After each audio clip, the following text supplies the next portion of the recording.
का कैसे energy drink का बिजनेस शुरू किया जाता है, आओ तुम्हें सिखाता हूं। भैया पिछली वीडियो में तुम्हें मैंने सिखाया था खुद का कैसे ब्रांड खड़ा करना है, रेड बुल, हेल, मॉन्स्टर जैसे ब्रांड को टक्कर दे सकते हो। तुम्हें पिछली वीडियो में बताया था कि प्रोडक्ट को कैसे बनाया जाता है, कैसे ब्रांड के कलर की साइकोलॉजी रखी जाती है, ये जो हेल के कलर है ये एक्चुअल में ऐसे क्यों होते हैं, रेड बुल के कलर ऐसे क्यों होते हैं। मैंने तुम्हें सारी चीजें सिखाई थी पिछली वीडियो में, कैसे तुम बिना मैन्युफैक्चरिंग के खुद का एनर्जी ड्रिंक का बिजनेस बना सकते हो। मैंने सब कुछ तुम्हें सिखाया था, लेकिन आज मैं तुम्हें सबसे जबरदस्त चीज बताने वाला हूं कि भैया इस प्रोडक्ट को बेचते कैसे है, कैसे मार्केट में तहलका मचाया जाए, कैसे कंपटीशन को बीट किया जाए। ये सारी चीजें आज मैं इस वीडियो के अंदर सिखाने वाला हूं। आज कोई नॉर्मल वीडियो नहीं होने वाली, आज मैं तुम्हें एक एक चीजें बताऊंगा, ब्रांडिंग, मार्केटिंग के बारे में, लाइसेंस के बारे में, A to Z कैसे तुम तहलका मचाओगे अपनी ही मार्केट के अंदर खुद का ब्रांड लॉन्च करके एनर्जी का। तो भाई साहब अगर आपने पार्ट 1 नहीं देखा है तो जाके पहले पार्ट 1 देखो, नीचे आपको मिल जाएगा, आई बटन पे भी मिल जाएगा। और भाई साहब आज मैं तुम्हें बताता हूं प्रोडक्ट को बेचना कैसे है। तो भाई साहब शुरू करते हैं। इस वीडियो में बताए गए सभी बिजनेस आइडियाज सिर्फ एजुकेशनल और इन्फॉर्मेशनल पर्पस से शेयर किए गए हैं। किसी भी तरह की इन्वेस्टमेंट करने से पहले खुद की रिसर्च जरूर करें और किसी एक्सपर्ट से सलाह लें। ये वीडियो में बताए गए मुनाफे या रिटर्न की गारंटी नहीं दी जाती। बिजनेस का रिस्क आपकी समझ और एग्जीक्यूशन पर निर्भर करता है।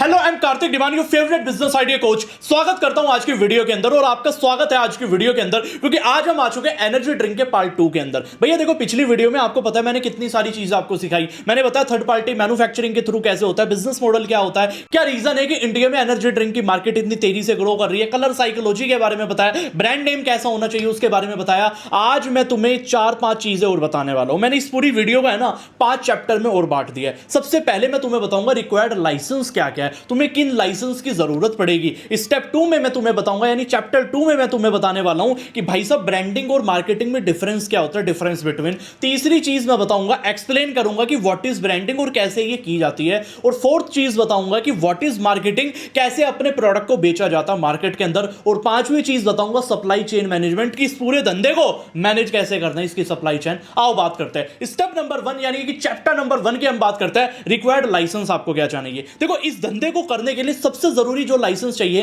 पहले तो आपके पास एक ट्रेडमार्क रजिस्ट्रेशन होना चाहिए। आप कोई भी ब्रांड ले लो, उस धंधे के अंदर भैया ट्रेडमार्क रजिस्टर्ड होना बहुत जरूरी है। पता कई बार क्या होता है, बहुत लोगों के साथ ये प्रॉब्लम होती है। मान के चलो कोई आपने ब्रांड बनाया, आपने प्रोडक्ट बना लिया और आपने सोचा 2 महीने 6 महीने इसको चला के देख लेते हैं। पहले 6 महीने बाद आपका प्रोडक्ट अच्छा चल पड़ा, आपने सोचा चलो भैया अब इसको लीगली भी इसका नाम रजिस्टर्ड करा लेते। तुमने पता क्या किया, तुमने सीधा फिर लीगली रजिस्टर्ड कराने की कोशिश की और पता लगा वही सेम नाम किसी और ने ले लिया।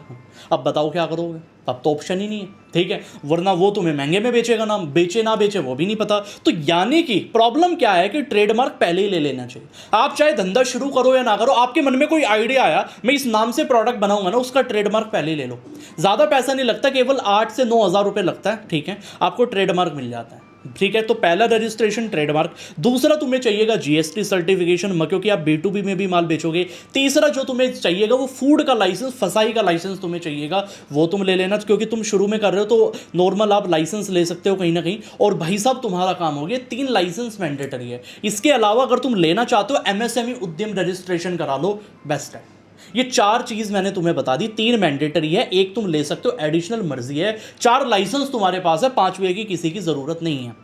अब तुम्हारे माइंड में आ रहा सर ये लाइसेंस कहां से ले, ठीक है। वैसे तो तुम्हें अपने आसपास बहुत सारे लोग मिल जाएंगे, लेकिन आजकल प्रॉब्लम पता क्या है, प्रॉब्लम ये है कि आज के टाइम में लाइसेंस बनवाने जाओ ना किसी से, पहले तो वो इतनी बड़ी डॉक्यूमेंट की लिस्ट मांगता है, टांगता बहुत ज्यादा है। मतलब पैसे तो एडवांस में ले लेगा, काम नहीं करेगा एक पैसे का भी। मतलब जो मैं सच बता रहा हूं, मैंने ये फैक्ट देखा कहीं ना कहीं अपने क्लाइंट्स का, मैं देखता हूं कह रहे सर लोकल में जीएसटी करा है, कितने 1-1 महीना लगा रहा है जीएसटी बनने में। जो काम 2 दिन का है उसमें 1-1 महीना लग रहा है। तो ये बहुत ज्यादा प्रॉब्लम है लोकल में अपना ये सारे डॉक्यूमेंट लाइसेंस कराने में। 50 सवाल करता है सामने वाला। तो भैया अगर आप अपने ये जो जीएसटी लेना चाहते हो, एमएसएमई लेना चाहते हो, फूड लाइसेंस या किसी भी तरीके का सर्टिफिकेशन लाइसेंस लेना चाहते हो, तो मेरी टीम आपकी मदद कर सकती है। डिस्क्रिप्शन में मैंने लिंक दे दिया, जाके चेक कर लो। आप कोई भी रजिस्ट्रेशन या लाइसेंस के लिए कॉन्टैक्ट कर सकते हो बहुत ही सफिशिएंट प्राइस में, और आपका 1 से 2 दिन के अंदर सारा काम हो जाएगा। फूड लाइसेंस से लेकर ट्रेडमार्क सारा काम। तो गूगल फॉर्म फिल कर देना, मेरी टीम खुद आपसे बात करेगी। बताओ ये भी प्रॉब्लम सॉल्व कर दी। तो लाइसेंस वाला चैप्टर समझ में आ गया। अब सबसे जरूरी अगले स्टेप के ऊपर चलते हैं। अगले स्टेप का नाम है difference between branding and marketing. Branding और मार्केटिंग के अंदर फर्क क्या होता है, सबसे बड़ा चैप्टर। देखो ब्रांडिंग मार्केटिंग में फर्क सीधा सा पता क्या है। ब्रांडिंग का मतलब यह होता है कि प्रोडक्ट का नाम बनाना, बिजनेस का नाम बनाना। मार्केटिंग का काम होता है सेल्स लाना। मैं फिर बता रहा हूं, ब्रांडिंग का काम होता है नाम बनाना, और भैया मार्केटिंग का काम होता है सेल्स लाना। एक नाम बना रही है, दूसरी धंधा लेके आ रही है। ब्रांडिंग कभी भी धंधा लेके नहीं आती, धंधा लेके आती है मार्केटिंग। हमेशा ध्यान रखना, अगर आपको ज़्यादा सेल बढ़ानी है, टर्नओवर करना है, तो हमेशा मार्केटिंग करिए। अब थोड़ा सा तुम्हें एग्जांपल के साथ बताता हूँ। तुमने देखा होगा टाटा ने एक बार आईपीएल स्पॉन्सर किया था, याद है रिसेंटली? टाटा आईपीएल हुआ था ना, नहीं हुआ था? अब टाटा ने आईपीएल स्पॉन्सर किया, वो क्या है? टाटा का क्या क्रिकेट से कोई संबंध है? बिल्कुल नहीं है। तो क्यों स्पॉन्सर किया? Because of branding. ठीक है, ब्रांड बनाने को, नाम बनाने को। ठीक है, मैं आऊँगा ब्रांडिंग कैसे की जाती है, कि आप जब मार्केट में उतर रहे हो आपको ये कॉन्सेप्ट समझना बहुत ज़्यादा ज़रूरी है। ठीक है, तो ब्रांडिंग क्या होता है, जैसे तुमने अपने शहर के अंदर एक बड़ा सा होल्डिंग लगाया, अब वो मार्केटिंग है या ब्रांडिंग है? सोचो। तुम्हारे शहर में बड़ा सा होल्डिंग लगा है, तुम्हारा क्या है? वो ब्रांडिंग है, मार्केटिंग है? मैं बताऊँ क्या है, वो मार्केटिंग नहीं है, उससे सेल्स नहीं आएगी, उससे नाम बनेगा। That is branding. तो यानी कि जो चीज़ तुम्हारी सेल लेके आ रही है वो क्या है? मार्केटिंग। और जो तुम्हारा केवल ब्रांड बना रही है, नाम बना रही है, वो ब्रांडिंग है। ये डिफरेंस है, सिंपल। मैंने तुम्हें भाषा में बताया, तुम्हें 4-5 इंग्लिश के शब्द बता था, तुम्हें घंटा समझ नहीं आने वाला था। तुम्हें हिंदी शब्दों में पूरे एग्जैक्ट मीनिंग बता दिया। समझ रहे हो मेरी बात? आई होप तुम्हें यहां तक चीजें समझ में आ चुकी होगी। अब हम चलते हैं कि सर ब्रांड कैसे बनाया जाता है, क्या ब्रांड के लिए किया जाता है, वो मैं तुम्हें सिखाने वाला हूं। अपने आईपैड के अंदर सारी चीजें मैं लेके आया हूं आज, तो एक एक चीजें सीखते हैं ब्रांडिंग के बारे में धीरे धीरे। सो अब बात करता हूं ब्रांडिंग के बारे में, कि ब्रांडिंग कैसे की जाती है। कार्तिक सर मार्केटिंग तो समझ गए, कैसे मार्केट में नाम बनाया जाता है, कैसे ब्रांडिंग की जाती है। आओ तुम्हें स्टेप बाय स्टेप सिखाता हूं। देखो ब्रांडिंग का मतलब क्या होता है। सबसे पहले ब्रांडिंग का मतलब समझो, branding is equal to emotion. Branding is equal to not product, it's a emotion. ये इमोशन है। ब्रांडिंग का मतलब हमेशा इमोशन होता है। अगर आपके ब्रांड के साथ, मेरी स्टेटमेंट ध्यान रखना मैं जो बोलने वाला हूं, अगर आपके ब्रांड के साथ कस्टमर का इमोशन नहीं जुड़ रहा, इसका मतलब आपका ब्रांड कभी बना ही नहीं है। आपने ऐसे बहुत सारी दुकानें देखी होगी, बहुत सारे बिजनेस देखे होंगे, जिनके केस में पता क्या हुआ है, जिनके केस में भैया मार्केट में उनकी सेल तो है, धंधा तो है, एक दुकान की 2 दुकान तो की, लेकिन ब्रांड नहीं है। किसी दिन क्या होता है, उनका धंधा खत्म हो जाता है सेल्स डाउन होने पे। लेकिन जब आपकी सेल्स डाउन होती है तो भैया तब आपको जो बचाए रखता है वो आपका ब्रांड नेम है, आपका नाम है मार्केट के अंदर। अब मुझे बताओ, इतने सारे एक्टर हैं, लेकिन अगर किंग ऑफ बॉलीवुड कहा जाए किसे कहते हैं? शाहरुख खान। ब्रांडिंग ऐसे की हुई है। This is branding. मैगी सोचते ही आपके मन में क्या आता है? मैगी सोचते ही, ठीक है, एक एडवर्टाइजमेंट देखते हैं अभी फटाफट। आईपैड का आज इस्तेमाल करते हैं अच्छा खासा। ये मैं लेके ही इसलिए आया हूँ। अब मैं यहाँ पे YouTube खोलने वाला हूँ। अरे वाह, मेरा ही चैनल खुल गया। चलिए जी, यहाँ मैं सर्च करता हूँ YouTube पे Maggi advertisement. Can you show me Maggi advertisement, 2 minute Maggi. Done. चलिए जी, अब ये आप एडवर्टाइजमेंट देखो इसे। हाँ, मैंने ही प्लान किया था ना। आयशा, लिसन ना, संडे को है पास पास फिर क्यों दूरियां, मैं आती हूँ और तुम चले जाते हो। खोए खोए से रिश्ते, Congratulate you guys. It's सोचा कभी क्या मजबूरियां। ओ, 2 मिनट। ये दूरियां मिलके मिटाओ, मसाला में मिलाओ, 2 मिनट चुरा के रिश्तों को फिर महकाओ। Maggie Maggie Listen, Maggie, what I was saying was the. हाँ 2 मिनट मिलके चुराओ, रिश्तों को फिर महकाओ, साथ आओ मैगी बनाओ। Me and Maggie, so good together. From Nestle. क्या मैसेज मिला? यानी कि इस एडवर्टाइजमेंट में आपको क्या दिखा कि मतलब टाइम नहीं है लोगों के पास। आज के टाइम में होता है ना, जॉब कल्चर के अंदर मेट्रो सिटीज़ में जाओ, लोगों के पास टाइम नहीं है। 2 मिनट के अंदर मैगी, मैगी क्या है, रिश्तों को पास ला रही है। मतलब ये दिखाया है रिश्तों को पास लाए, मैगी का कितना बड़ा इमोशनल कनेक्शन दिया। 2 मिनट में मैगी तैयार हो रही है, बच्चा भी, बूढ़े भी, माँ बाप सारे कनेक्टेड हो रहे हैं मैगी के अंदर। मैगी की वजह से सब लोग एक दूसरे से जुड़े हुए हैं। समझ रहे हो मेरी बात? तो ये क्या है, मतलब फैमिली को जो स्ट्रॉन्ग करने का इमोशन लेके आया है वो मैगी लेके आया। कोई भी बड़ा एडवर्टाइजमेंट उठा लो वो इसी पे आधारित है। चलो एक और ले लेते हैं, तुम्हारी मान लेते हैं। अब ब्रांडिंग का मैं तुम्हें बहुत बड़ा रोल समझाने वाला हूँ। अब यहाँ हम एक एडवर्टाइजमेंट और लेंगे, टाटा टी का। वो टाटा का तो मैं फ़ैन हूँ। टाटा का पता मैं फ़ैन क्यों? आज तक इन्होंने जितनी भी मार्केटिंग की है, चाहे चाय की हो चाहे गाड़ी की क्यों ना हो, भैया देशभक्ति से तो ज़रूर जोड़ते इसको। देखो मैं आपको दिखाता हूँ एक एडवर्टाइजमेंट, मज़ा आएगा। ये देखो 45 सेकेंड्स का ओनली। खुल जा मैडम क्या बात है, देखिए कितना अच्छा लग रहा है। ये 2 साइज बड़ा नहीं है। मैडम डिस्काउंट भी तो इसी साइज पे बढ़ा है। अरे अपना बबलू भी तो बड़ा हो ही रहा है, आज नहीं तो कल फिट आ ही जाएगा। फ्री लेनी और डिजाइनर वाली। अब मनीष के दाम में मल्होत्रा थोड़ी ना मिलेगा। सर प्राइस तो चेक कीजिए, कम है। जान तुम पे तो सब कुछ डिजाइनर लगता है। ये कौन सी लोकल चाय है? काफी सस्ती है और कम प्राइस के लिए थोड़ा सा कॉम्प्रोमाइज तो करना पड़ता है। नहीं करना है कॉम्प्रोमाइज, आप टाटा टी प्रीमियम दो। बाकी सब चीजों में तो कॉम्प्रोमाइज कर सकते हैं, लेकिन चाय में नो चांस। क्या बात, कितना बड़ा स्ट्रॉन्ग मैसेज दिया है। मतलब इनका एक एडवर्टाइजमेंट और भी है जो देशभक्ति के ऊपर है, लेकिन कमाल की बात इस एडवर्टाइजमेंट में कितनी प्यारी चीज़ बताई है कि भाई साहब आदमी हर जगह कॉम्प्रोमाइज़ कर लेता है, लेकिन अगर दुकानदार, क्योंकि टाटा टी के साथ प्रॉब्लम ये आ रही थी, पहले दुकानदार क्या करते थे, टाटा टी थोड़ी सी एक्सपेंसिव थी, 2 रुपये 4 रुपये महंगी थी, तो होता क्या था, सस्ते के चक्कर में दूसरा ब्रांड दे देता था। तो भैया इन्होंने एडवर्टाइजमेंट ही वही बना दिया, कस्टमर जाके कहे भैया चाय में कोई कॉम्प्रोमाइज़ नहीं चाहिए, टाटा टी चाहिए। इमोशन कि कॉम्प्रोमाइज नहीं करेंगे, ये इमोशन पैदा करा।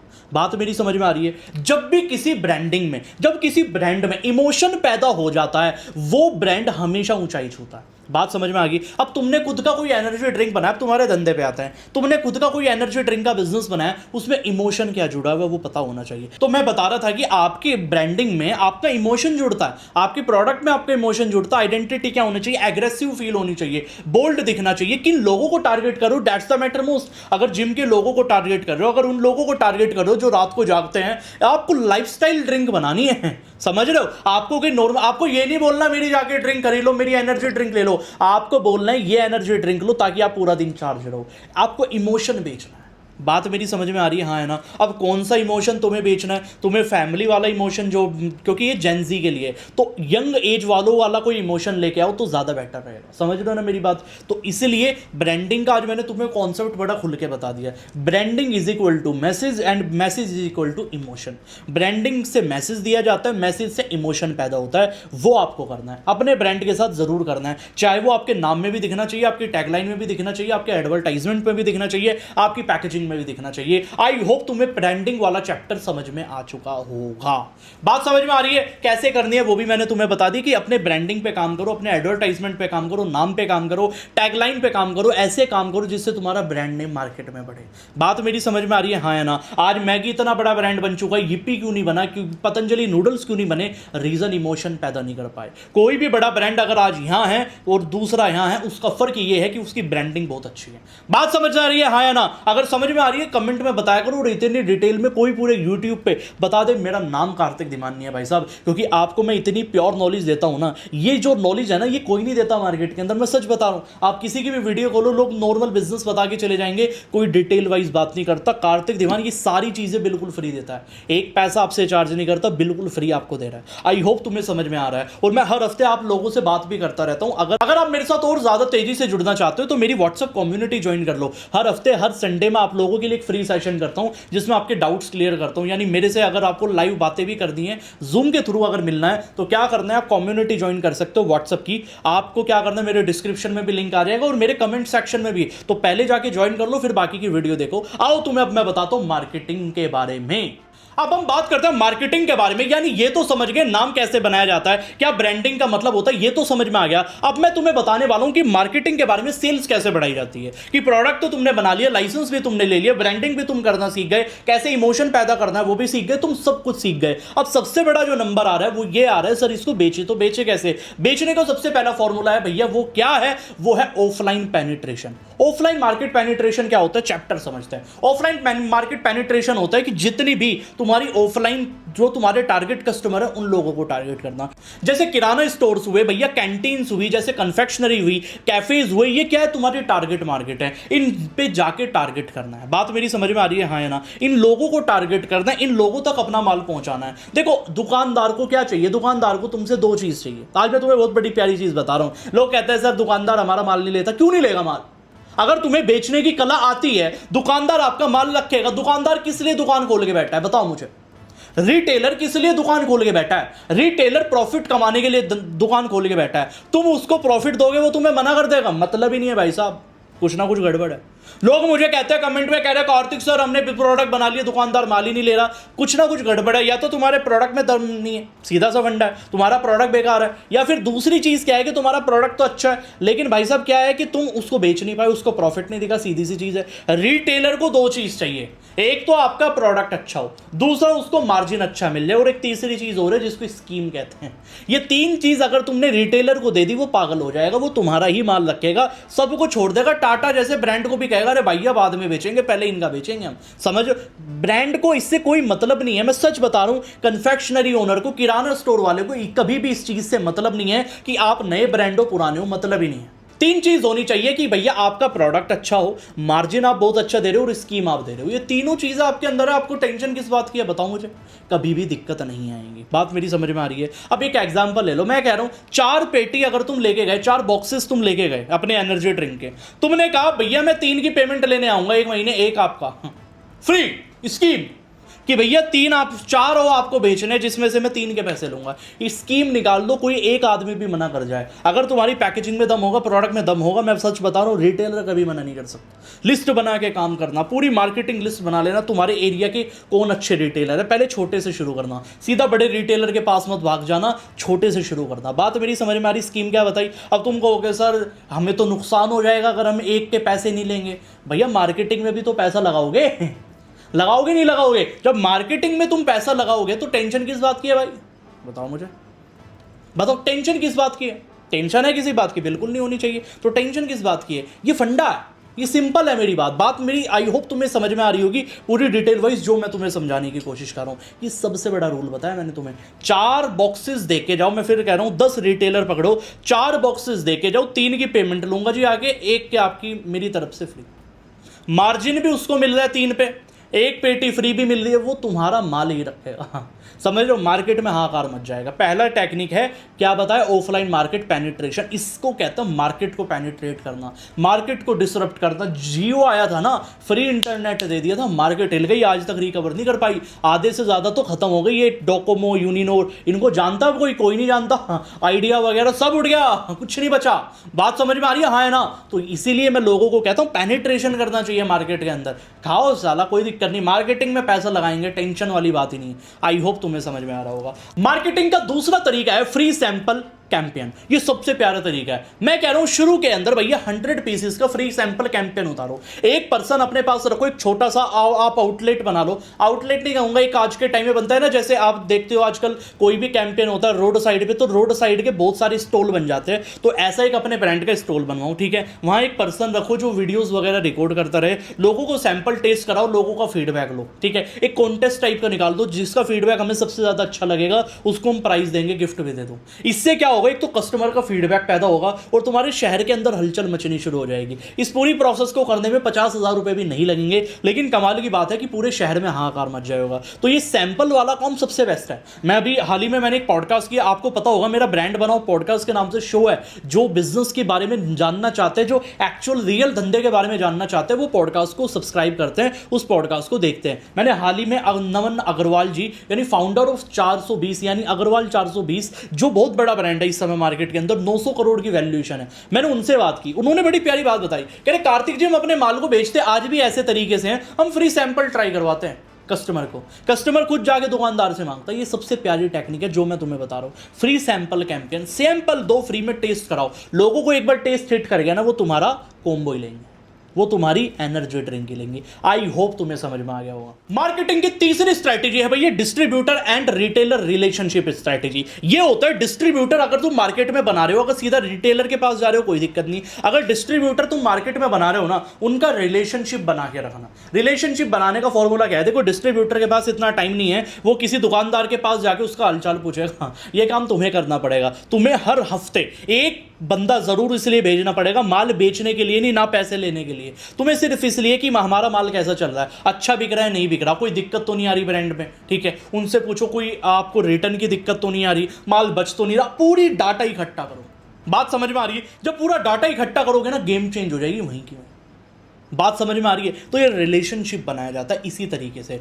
एक बार तुम्हारा रिलेशनशिप स्ट्रांग हो गया ना डिस्ट्रीब्यूटर का और रिटेलर वाला, मैं कह रहा हूँ इतना प्यारा धंधा चलेगा, तुम यकीन नहीं मान सकते। तुम्हारा अगर ब्रांड ऑनलाइन भी नहीं है ना भाई साहब, ऑनलाइन भी नहीं है, ऑफलाइन तुम 100 करोड़ का धंधा कर सकते हो मक्खन मार के, तुम्हें पता भी नहीं चलेगा। मैं फैक्ट बता रहा हूँ, इतनी बड़ी मार्केट है B2B वाली, लोग अंदाजा नहीं लगाते। आजकल के बच्चों को नहीं पता भैया, ऑनलाइन करते रहते हैं। ई कॉमर्स 100-200 करोड़ पे ढेर हो जाता है ई कॉमर्स। लेकिन भाई साहब जब बात आती है ना प्रोडक्ट को ऑफलाइन बेचने की, 100-200 करोड़ तो ऐसे मक्खन मार के बिकता है, पता भी नहीं चलता। कह रहे हमने तो, अरे भैया हमने तो 4 जिले ही कवर किए, 5वें तक तो पहुंचे नहीं, 4 जिले में इतना धंधा हो गया।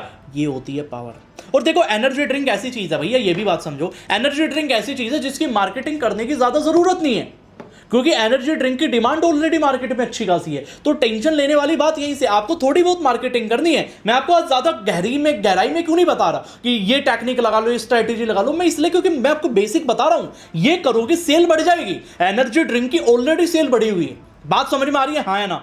अब चलते अपने अगले चैप्टर के अंदर। अब मैं थोड़ी सी तुम्हारी इन्वेस्टमेंट ब्रेक डाउन कर देता हूं, कितना पैसा तुम्हारा किसके अंदर लगेगा। देखो, तुमने थर्ड पार्टी मैन्युफैक्चरिंग से पहला स्टॉक मंगाया, तुम्हारा 40,000 रुपए का मैं पहला स्टॉक मान के चल लेता हूं भैया। दूसरी इन्वेस्टमेंट तुम्हारी लाइसेंस के अंदर लगेगा, GST ट्रेडमार्क वगैरह, 10-15,000 रुपए की इन्वेस्टमेंट में ये मान लेता हूं। टोटल कितना लगा तुम्हारा? हो गया लगभग 55,000 रुपए भैया। 5,000 रुपए तुम्हारी मैं पैकेजिंग की और लोगों की डिजाइनिंग की कॉस्ट जोड़ लेता हूं, तो टोटल कितना? 60,000 रुपए तुम्हारे लगा भाई साहब। इसके बाद में तुम्हारी मार्केटिंग की भी 40,000 कॉस्ट जोड़ लेता हूं, जो तुम्हारे टोटल 1 लाख रुपए हो गए। अब थोड़ी सी इन्वेस्टमेंट की कॉस्ट और जोड़ लेता हूं मैं कहीं ना कहीं, यानी तुमने थोड़ा सा ब्रांडिंग पे काम किया, थोड़ी सी तुमने अपनी पैकेजिंग और ज्यादा अच्छी बनाई, मतलब ये सारी चीजें जो नॉर्मल चाहिए, वेयर हाउस तुमने रेंट पे लिया, तो ये अदर कॉस्ट मैं मानूंगा। सारी अदर कॉस्ट मैंने तुम्हारी 20,000 की मान ली, और 30,000 रुपए तुम्हारी मैंने वर्किंग कैपिटल ले ली, यानी 1.5 लाख रुपए तुम्हारा पूरा इस धंधे में लगेगा, और 1.5 लाख रुपए में पूरा तुम्हारा धंधा सेटअप हो गया। कोई भी कॉस्ट मैंने छोड़ी नहीं है, सारी मैंने बताई है। 20,000 अदर कॉस्ट, 30,000 की वर्किंग कैपिटल, और सारी चीजें की मैंने इन्वेस्टमेंट की कॉस्ट जोड़ चुकी है। 1.5 लाख रुपए में तुम्हारा पूरा एनर्जी ड्रिंक का बिजनेस शुरू हो जाएगा। बताओ और क्या चाहिए?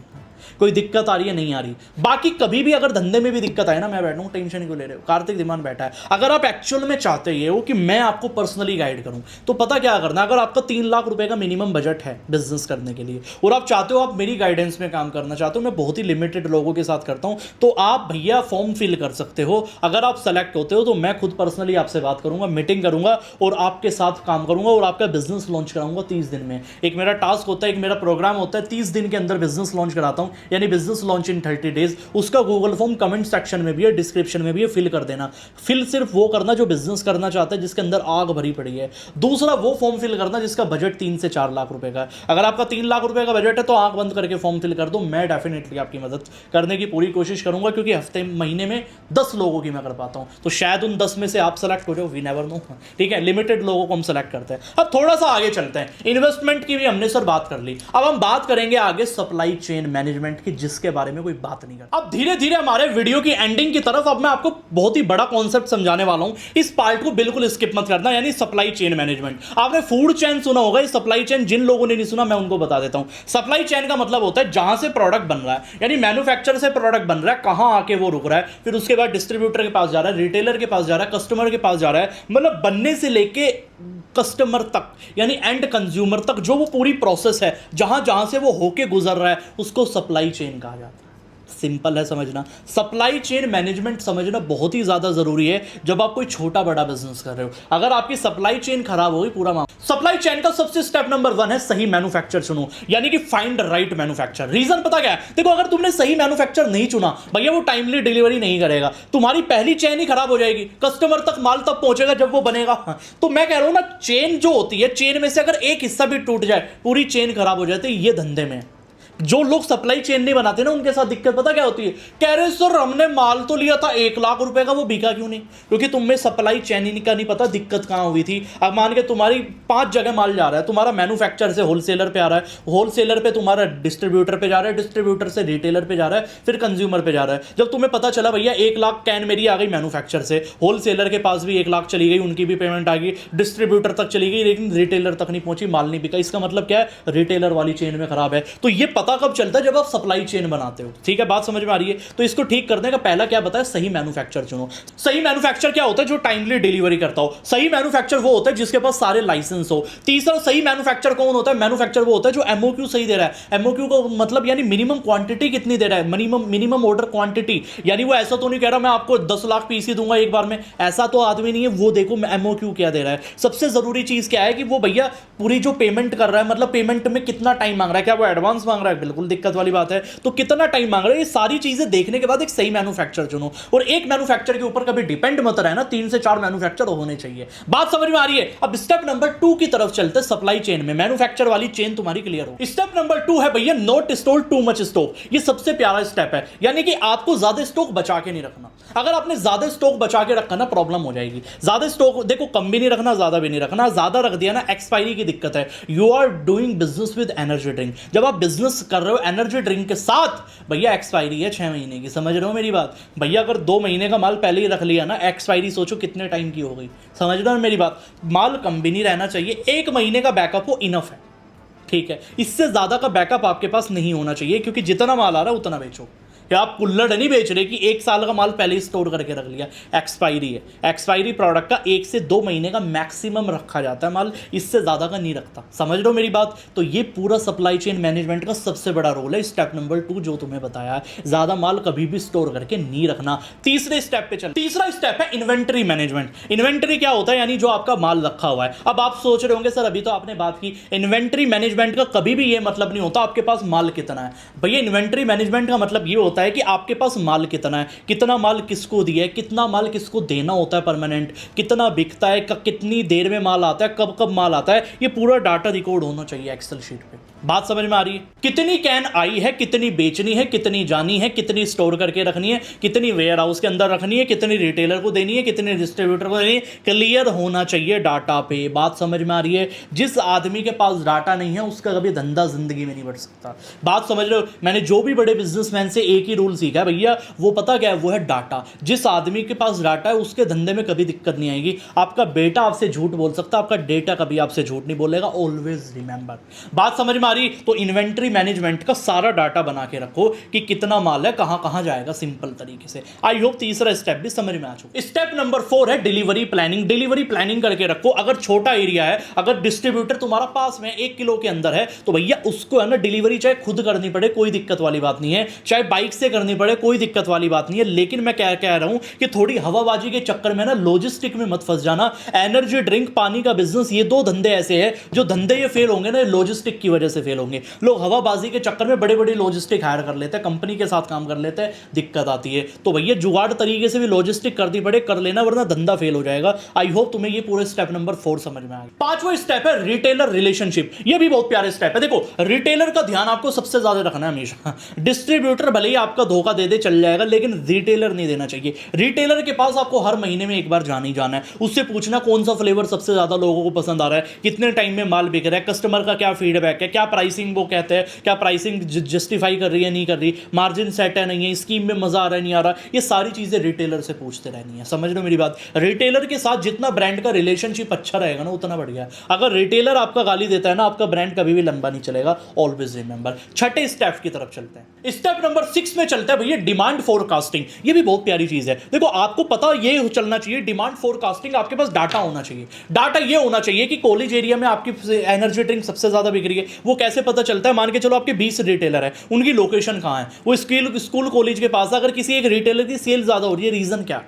रीज़न क्या है कि भैया वो स्कूल कॉलेज उसके पास है? एक्चुअल में रीज़न क्या है कि वहाँ की सेल बहुत ज़्यादा हो रही है? क्या वो पोर्श इलाका है? इससे क्या होगा? इससे तुम्हें ये पता चलेगा कि जहाँ कॉलेज और स्टूडेंट है वहाँ सेल ज़्यादा हो रही है, जहाँ पोर्श इलाका है वहाँ सेल ज़्यादा हो रही है। इससे तुम्हें ये समझ में आएगा मुझे कहाँ फोकस करना है, मेरी टारगेट मार्केट कहाँ और ज़्यादा बेटर हो सकती है। तो डिमांड फोरकास्टिंग का डाटा मेंटेन करना बहुत ज़्यादा ज़रूरी है। ये अगर तुमने कर लिया, ये 6 के 6 स्टेप तुम्हें बता दिए, भैया तुम्हारी पूरी सप्लाई चेन मैनेजमेंट ठीक हो जाएगी। तुम्हें पूरी डिटेल वाइज चीज़ें सिखा दी है। और सबसे बड़ी चीज़ भैया, सप्लाई चेन मैनेजमेंट में एक ही रूल है, ज़्यादा पंगे मत पालो। चेन जितनी छोटी होगी उतनी अच्छी और मजबूत रहेगी, सीधा फंडा। मैन्युफैक्चर से माल जा रहा है, अपने वेयर हाउस में रखो। तीसरा सीधा भैया रिटेलर के पास जाना चाहिए, चौथी जगह मत डालो। मैं फिर बता रहा हूँ, मैन्युफैक्चर से माल बन के आया ना, तुम्हारे वेयर हाउस में रहे, फिर उसके बाद सीधा रिटेलर के पास जाए, चौथा कोई बंदा मत पकड़ो। समझ रहे हो मेरी बात? हाँ है ना? इस तरीके से काम करोगे, कोई झंझट नहीं पड़ेगा। तुम्हें पूरी चीज़ें मैंने समझा दी है एनर्जी ड्रिंक के बारे में, इतनी डिटेल में पूरे यूट्यूब पे आज तक किसी ने नहीं बताया, कार्तिक धीमान ने बताया। देखो यार, तुम आज है ना 7 महीने के बाद वीडियो बना रहा हूँ। पिछली वाली वीडियो दी थी अभी 3 से 4 दिन पहले, पार्ट 1 एनर्जी ड्रिंक के आधे घंटे की वीडियो थी। आज तुम ये आधे घंटे से ज़्यादा की वीडियो देख रहे हो। रीज़न पता क्या है? रीज़न इसलिए देख रहे हो क्योंकि तुम सीखना चाहते हो। तुम लोगों के लिए इतना सारा फ्री कॉन्टेंट देता हूँ, इतनी ज़्यादा डेप्थ में बात करता हूँ, डिटेल में बात कर रहा हूँ, ताकि मैं चाहता हूँ आप सब अपना बिजनेस बना पाओ कहीं ना कहीं। ठीक है, तो पता नहीं मुझे एक अलग खुशी होती है जब मैं लोगों का बिजनेस बनाता हूँ। ठीक है, तो मुझे एक अलग एक्साइटमेंट है कहीं ना कहीं इस चीज़ की। तो आज है ना एक काम जरूर करना, क्योंकि 7 महीने बाद बड़ी हिम्मत करके वीडियो बनाई आज तुम्हारे लिए। आज अगर दिल से प्यार करते हो ना, आज कमेंट में 2 लाइन का थैंक यू नोट जरूर लिख के जाना, सिर्फ 2 लाइन का, जो भी मन में आ रहा है। 2 लाइन, 3 लाइन, 4 लाइन, 10 लाइन, मैं पढ़ता जरूर हूँ। इंस्टाग्राम पे भी मैं जरूर मेंशन करूंगा, क्योंकि आज 7 महीने बाद भैया बड़ी मुश्किल से मोटिवेशन बना है। वरना मुझे जरूरत क्या है? मैं अच्छा खासा पैसा कमा रहा हूँ, मुझे टेंशन ही नहीं। क्योंकि मुझे पता है यूट्यूब से मुझे कोई इतना खास पैसा नहीं आना, तो मैं पैसे के लिए वीडियो नहीं बना रहा, तो मैं बना किसके लाऊं? आपके लिए बना रहा हूँ। क्योंकि मैं कमेंट जब लोगों की पढ़ता हूँ, सर पार्ट टू इतनी सारी कमेंट करते हैं लोग, मैं बड़ा खुश होता हूँ। मैं क्या आपके लिए बनानी चाहिए, आज बना रहा हूँ। तो 7 महीने बाद बना रहा हूँ। यूट्यूब ने बड़ी दिक्कत दी, फिर भी खड़ा हूँ आज आप लोगों के सामने। आधे घंटे की वीडियो बना रहा हूँ, वीडियो की व्यूज़ की परवाह किए बगैर। क्यों? आज 10 मिनट की वीडियो बनाऊं, वो ज़्यादा व्यू आएंगे, 2 लाख 3 लाख व्यू आएंगे, लेकिन आज आधे घंटे की नॉलेज की वीडियो बना रहा हूँ। क्यों बना रहा हूँ? Because of you. तो आज 2 मिनट निकाल के जरूर, अगर वीडियो अच्छी लगी है ना, पूरी वीडियो दोनों पार्ट अच्छे लगे, कमेंट में 2 मिनट का थैंक यू नोट जरूर लिखना और मुझे बताना, ऐसी चीज लिखना ताकि मैं मोटिवेट हो जाऊं ये सीरीज कंटिन्यू करने को, जिसमें मैं 2-3 वीडियो में मैं तुम्हें बताऊं कि कैसे तुम एक बिजनेस के ऊपर काम कर सकते हो, पूरी depth wise, step by step. ठीक है, तो मुझे बताना है A to Z detailed video की सीरीज मुझे करनी चाहिए, आगे नहीं करनी चाहिए, मुझे कमेंट में अभी के अभी बताना। ठीक है, बाकी अगर मेरे से बिजनेस सीखना चाहते हो, कमेंट में लिंक दे दिया, गूगल फॉर्म जाके भर दो। 3 लाख रुपए का अगर आपका बजट है और अगर मेरे से गाइडेंस लेनी है, तो भैया 10 लोगों को सेलेक्ट करूंगा, आप भी वो 10 लोगों में से एक हो सकते हो। मेरी गाइडेंस में बिजनेस करोगे, 30 दिन में बिजनेस लॉन्च हो जाएगा, 3 महीने में आपका बिजनेस स्टेबल हो जाएगा। बात समझ में आ रही है? और बाकी ऐसी और वीडियोस के लिए चैनल को सब्सक्राइब कर लो, क्योंकि बॉस मैं ही तो हूं, इंडिया का पहला बिजनेस आइडिया कोच, जो देता हूं नए नए बिजनेस आइडियाज। और मैं वेट कर रहा हूं आपकी कमेंट का। See you in the next video.